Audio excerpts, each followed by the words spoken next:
Bonjour à tous, je m'appelle Marie Prel. Je remercie évidemment l'organisation et les modérateurs du débat pour avoir la chance d'intervenir aujourd'hui et d'avoir eu déjà de très riches discussions hier dans les ateliers qui, j'espère, vont se poursuivre. Je mène un doctorat qui traite des arbitrages de conciliation entre les fortes densités bâties et la présence végétale dans la métropole parisienne. Et notamment, j'explore le potentiel des bâtiments en gradin à répondre à ces problématiques. Aujourd'hui, je vais tenter de répondre à la question comment produire des connaissances objectives et transmissibles à partir des processus de conception qui sont des expériences mentales subjectives des architectes. Donc, je mène un doctorat en CIFRE, donc Convention industrielle de formation par la recherche, et c'est donc un montage entre une université et une agence d'architecture, d'urbanisme et de paysage qui s'appelle les ateliers 2, 3, 4. Donc, dès le départ, je me suis questionnée en tant que diplômée d'État en architecture, quelle allait être ma posture de recherche pour utiliser les compétences que j'ai en tant qu'architecte. Donc comment finalement la pratique de projet et la théorie du projet allaient pouvoir construire un protocole de recherche cohérent. Je me suis basée sur la publication en français du livre de Carlos Martiaris, que je recommande à tous ceux qui veulent essayer de faire de la recherche par le projet, qui, basé sur l'épistémologie de Karl Popper notamment, revient sur la division de 3 mondes. Donc le monde 1, c'est le monde des ouvrages d'architecture, c'est le monde des objets physiques, donc ce que crée l'architecture en tant que telle. Le monde 2, c'est l'activité mentale des architectes et donc notamment les processus de conception et l'analyse qu'on peut avoir de ces processus de conception pour arriver finalement de l'observation de procédés subjectifs vers une connaissance, donc le corpus disciplinaire de l'architecture, dans lequel il inscrit finalement ce qu'est un type architectural. Donc je vais reprendre sa définition pour être sûr de ne pas trahir sa pensée. Pour lui, un type architectural est un concept qui décrit une structure formelle. Le type architectural se caractérise par la présence d'un invariant formel qui se manifeste dans des exemples divers et se situe au niveau de la structure profonde de la forme. On va revoir ça. Mais notamment, ce qui m'intéressait, c'est donc ce jeu d'aller-retour du monde 1 vers le monde 3 par l'analyse et du monde 3 vers le monde 1 dans les processus de conception. Mais comment analyser un processus de conception ? C'est éminemment complexe, on traite de plein de questions différentes, de plein de problématiques différentes, avec beaucoup d'acteurs. Moi, ma posture, ça a été de toujours se placer du côté du concepteur architecte. J'ai donc intégré les équipes de conception à l'intérieur de l'agence et j'ai tenté de déchiffrer à quoi pouvait ressembler un processus de conception et comment on pouvait le modéliser. Évidemment, je me suis basée aussi sur PROS, sur d'autres modèles de processus, je ne l'ai pas questionné toute seule. Et notamment, j'ai essayé d'isoler certaines situations, toujours en identifiant un problème formulé de conception, des hypothèses formulées par les concepteurs, les arbitrages dans lesquels entrent un certain nombre de contraintes et finalement comment le projet met en forme cette synthèse dans des dispositifs architecturaux. Pour la présentation, je vais définir un dispositif architectural comme un système formé par l'ensemble des éléments matériels, leurs relations et l'espace qui en résulte, cet ensemble étant impliqué dans la résolution d'un problème identifié.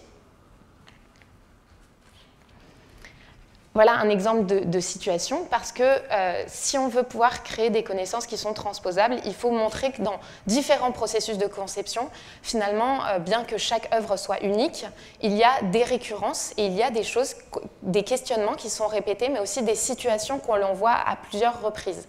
C'est notamment une des situations entre la phase esquisse et la phase avant-projet. Sur la question de la présence végétale, on se rend compte qu'au début, toute la toiture est conçue de manière entièrement végétalisée. Et puis, quand on ajoute en phase d'avant-projet simplifié les contraintes techniques, les contraintes économiques, les contraintes d'usage, comment les terrasses des habitations vont être imbriquées, comment la ventilation va être ajoutée sur la toiture, et ben on se rend compte qu'il y a un découpage. Et donc cette présence végétale qui est un peu idéalisée sur certaines formes de plots ou de barres sur lesquelles on aurait un potentiel végétal très important, on se rend compte de manière récurrente dans les processus de conception que certaines questions se posent et qu'on arrive à une réduction de ces surfaces végétales. Afin d'objectiver des choses dans lesquelles j'étais moi-même impliquée en tant que conceptrice participante, il a été important de définir différents niveaux d'intégration et de distanciation par rapport à la pratique de projet. Donc, j'ai eu 3 postures, la posture d'enquêteuse, de conceptrice et d'analyste. Dans le niveau 0 finalement de distanciation, le niveau le plus intégré, je fais simplement partie de l'équipe de conception et je mène un journal de suivi dans lequel on essaie de relever voilà, petit à petit des éléments. Mais j'ai aussi mené des entretiens avec des processus de conception qui sont en cours dans l'agence, mais auxquels je ne participe pas. J'ai mené des entretiens avec pour des processus de conception qui sont en cours, mais dans d'autres agences auxquelles je ne participe pas non plus, du coup, par définition. Et puis, j'ai constitué un corpus de 12 bâtiments, études de bâtiments en gradin, puisque j'explore leur potentiel, pour montrer comment les questions typologiques, les caractères du type, sont exprimés par différents concepteurs. Et est-ce qu'il y avait, dans la conception de l'agence en particulier, des critères qui revenaient de manière permanente, simplement parce qu'il y a une culture d'agence qui s'installe. Donc ces 6 niveaux de distanciation, c'est une manière de créer un peu plus d'objectivité pour comprendre les récurrences à travers les processus. Ce qu'il fallait faire à un moment donné, c'était définir ce qu'était un type. Et notamment pour le type bâtiment en gradin, qu'est-ce que ça voulait dire? Je me suis basée sur un article de Jean-Marc Lamunière qui dit quelque part comment on peut définir les types par des caractères morphologiques, distributifs, dimensionnels, programmateurs, constructifs, historiques et stylistiques. J'ai choisi de définir les bâtiments en gradin par des caractères morphologiques, distributifs et dimensionnels qui me semblaient être les questions qui revenaient le plus souvent dans ces processus de conception-là. Il s'agit ensuite d'extraire les dispositifs eux-mêmes propres à la morphologie à gradin, notamment par exemple l'étagement des toitures et ce que ça crée sur la perception de la densité visuelle depuis l'espace piéton. Comment finalement la dimension de chaque gradin pouvait avoir une influence sur la proximité de la hauteur pour le piéton. Et notamment, l'état de l'art avait montré que comme facteur de perception de la densité, le fait d'avoir un immeuble très haut est quelque chose qui est perçu très rapidement comme étant de la densité. Donc le fait de gradiner et donc d'éloigner cette hauteur par rapport à l'espace urbain était un des enjeux. Donc j'ai comme ça relevé un certain nombre de dispositifs. Ces dispositifs-là, l'idée, c'était donc pour aller dans un caractère partageable et qui ne soit pas juste propre à un bâtiment, c'était de montrer comment ces dispositifs ont un rapport avec les caractères du type architectural et comment ce type architectural avait un potentiel plus qu'un autre type à répondre aux facteurs de perception visuelle de la densité. Donc finalement, ce que j'essaie de montrer, c'est comment on passe du projet unique à une théorie sur les processus de conception de manière plus générale, et notamment comment l'observation de dispositifs qu'on vise à typifier dans des figures permettent de passer du projet par ce processus de typologie vers la connaissance typique, qui elle-même est une connaissance qui nourrit la discipline en elle-même. Finalement, l'opportunité offerte par l'exploration de méthodes de recherche intégrant les pratiques de conception ouvre de nouvelles applications à la recherche typologique qui a un peu perdu de sens dans l'architecture contemporaine.